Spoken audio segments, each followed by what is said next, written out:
We warned you at Syracuse, and you persisted. You took advantage of us at New Canaan to drive us out.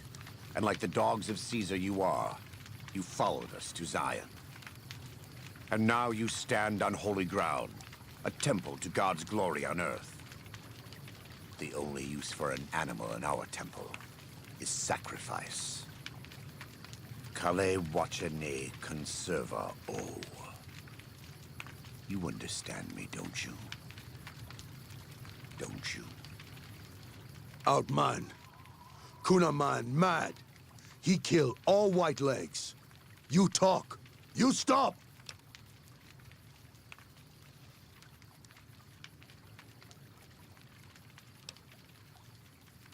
You can no ni kumpa me. They are you.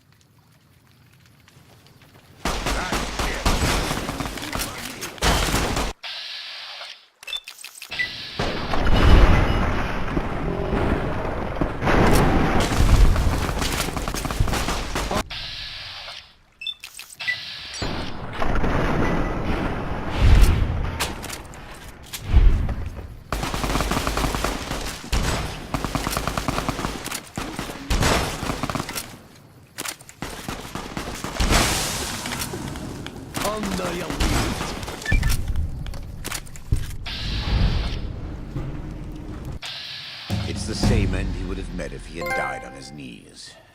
But I suppose this was for the sake of the dead horses and sorrows. Still, thanks to your help and the grace of God, the Whitelegs won't be troubling Zion anymore.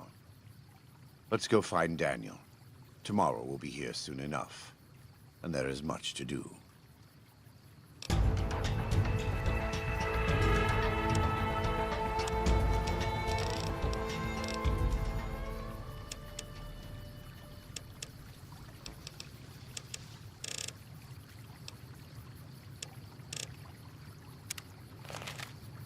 It's the same end he would have met if he had died on his knees. But I suppose this was for the sake of the dead horses and sorrows. Still, thanks to your help and the grace of God, the Whitelegs won't be troubling Zion anymore. Let's go find Daniel.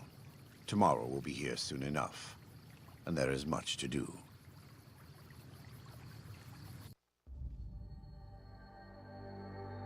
And so it was that the conflict between the New Canaanites and the Whitelegs was finally resolved. The courier's involvement had tipped the scale, shifting the fragile balance of power. Despite their defeat at Three Marys and the death of their war chief, the Whitelegs were determined to pursue the other New Canaanites. But when they finally tracked down their prey in Colorado, they discovered the tables had been turned. The Whitelegs who survived the New Canaanites' ambushes were hunted down by dead horses before they could reach the safety of the Great Salt Lake.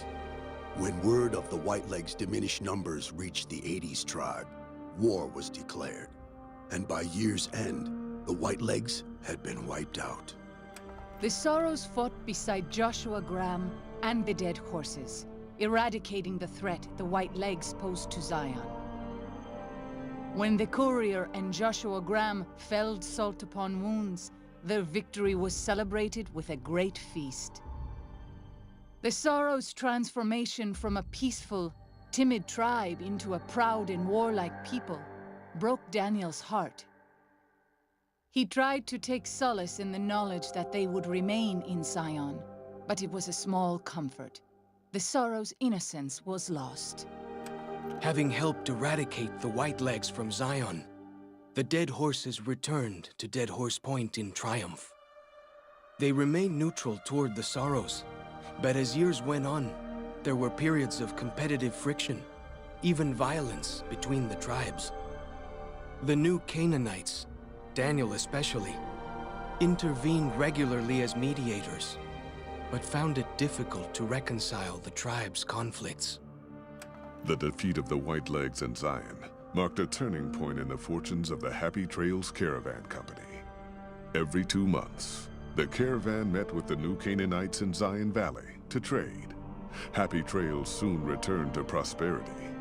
The vigilance of the Sorrows and Dead Horses in defending southwestern Utah, initially startling to Happy Trails caravans, soon proved a blessing.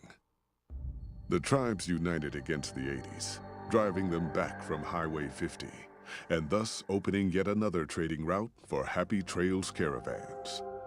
Waking Cloud turned bitter and resentful toward Daniel and the New Canaanites when she learned her husband's death had been concealed from her. She poisoned some of her tribe against New Canaanite teachings, making relations between the groups difficult from time to time. Though the courier had stopped Joshua Graham from executing salt-upon wounds, the war chief still fell in battle. The Whitelegs defeated at Three Marys. Joshua led the Sorrows and Dead Horses in tending to their comrades and burning the corpses of their foes. He continued to advocate militant opposition to the enemies of New Canaan and showed little quarter to those he fought. And yet he was changed. He no longer reveled in the brutality and cruelty for which he had been known in his former life. His inner demons, if not extinguished, were at the least appeased. For years after the defeat of the Whitelegs, Daniel did his best to minister to the Sorrows' spiritual needs. Try as he might, he could not hold back the tribe's increasing militancy and reverence of Joshua Graham. Demoralized, he returned to his family in Dead Horse Point. His failures haunted him for the rest of his days. And with that, the courier walked out of the history of the tribes of Zion and back to the gathering storm of the Mojave Wasteland.